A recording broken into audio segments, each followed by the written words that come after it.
if you're like me and you're into your modified cars, one of the first things you do when you get a new one is you change the exhaust. And part of that process often involves removing the old catalytic converters and replacing them with more efficient and more powerful sports cats. Or for those who don't mind being a bit naughty, a full decat system which removes the catalytic converters altogether, but they are illegal in the UK. I have a sports cat on here, and anybody who's added a sports cat or a decat will know that it comes very often with one significant problem. Key in, power on, start her up. Check engine light is still on. Down there. What error is it actually throwing? Let's take a look. We can pull up the diagnostic trouble codes and read. I can already tell you that this one's going to be throwing 420 and 430. Or just 430. Which means one of the sides has decided that it's going to start throwing codes. And as we can see, it's showing that bank 2 is throwing the efficiency below its threshold for the catalytic converter system.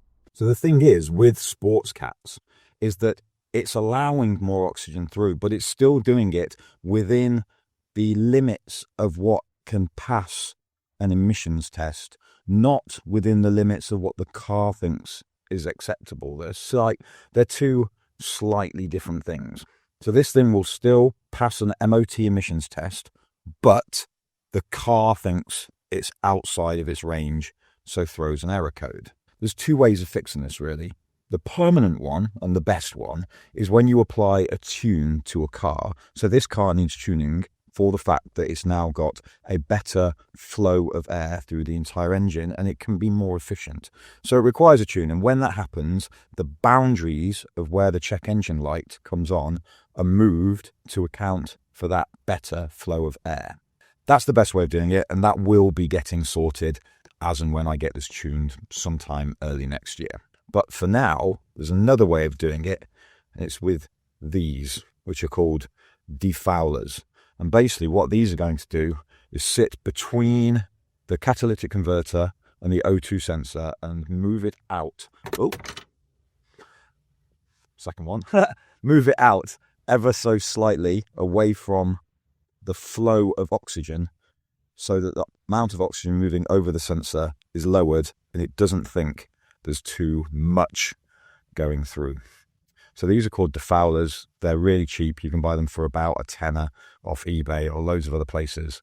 So what we're going to do is just get the car in the air, take off the O2 sensors, which could be a pain. They're notoriously problematic for coming off.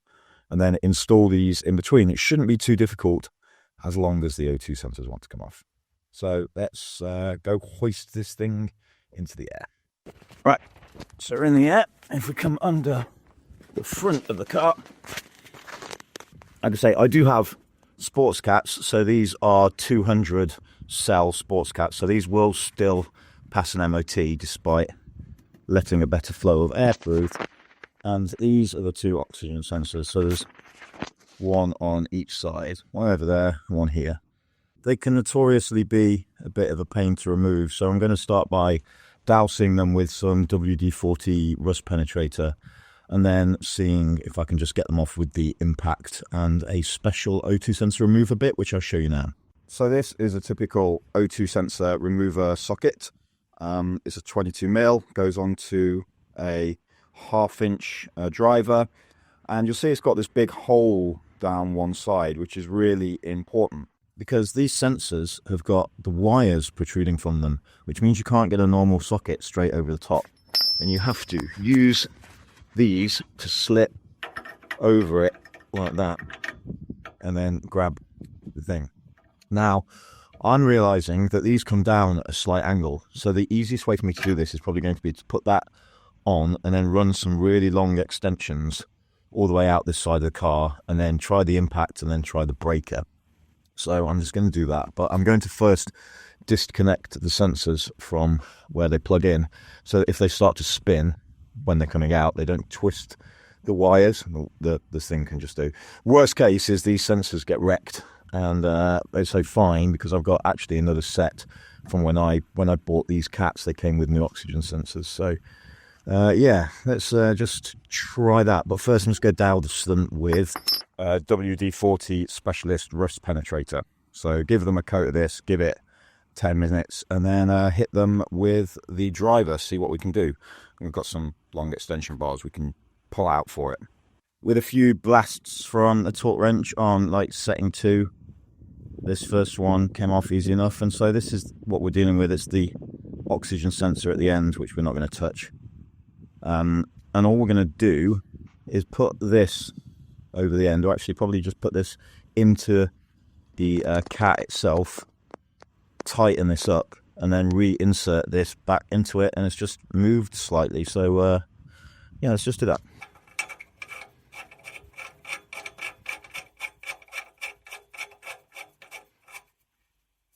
There we go. So that's in, and I've just tightened it. I've not torqued it to any particular thing. I've just tightened it till it's tight, and it uses the same 22mm that the actual sensor uses. So that makes things life nice and easy. And then it's just a matter of putting this thing back in. Lovely. And now tighten that back down. Again, just going to do it with a hand wrench as opposed to an impact or anything. But just get it like, you know, decently finger tight. And then do the same again on the other side. And that's it, really. Put these wires back. Good job's a good one. Lol. Whoops. Yeah, that wasn't supposed to happen. So basically the cover with the wires span, and I thought the actual nut was spinning. It wasn't. So as it span, it got tangled and then just ripped off. The only advantage now is I can put a regular 22mm socket onto here, which should give me better grip. But this one, yeah, this one's being a pain. It doesn't want to come off. And now I need a new O2 sensor. I know I have one somewhere, but where is the question? So this second one's on so tight that this just isn't doing the job, because where it's open here is twisting, and then this is obviously flaring slightly, and it's not grabbing it fully. So now that it's snapped, we can use a standard deep socket 22. So hopefully this will get it off.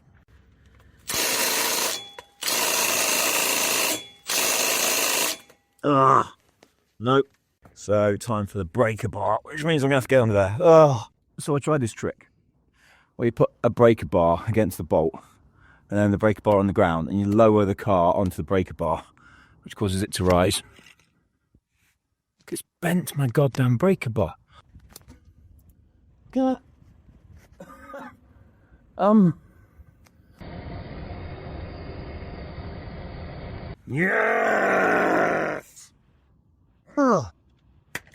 It took a lot of heat from that propane torch, but it is off, and I'm pretty sure, where is it? I'm pretty sure I haven't like threaded it or anything. So this O2 sensor is now toast, but at least I can put my other one in when I find it. Otherwise I can get one in the next day or two.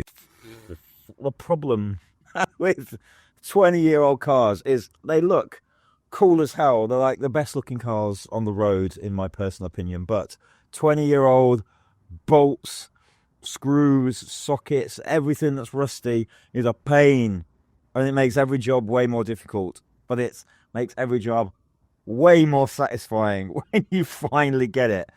That was a bugger, but at least it's off. Let me just put the other Defouler on just to make sure that there's no problem with the threading or anything here. Nah, we're okay.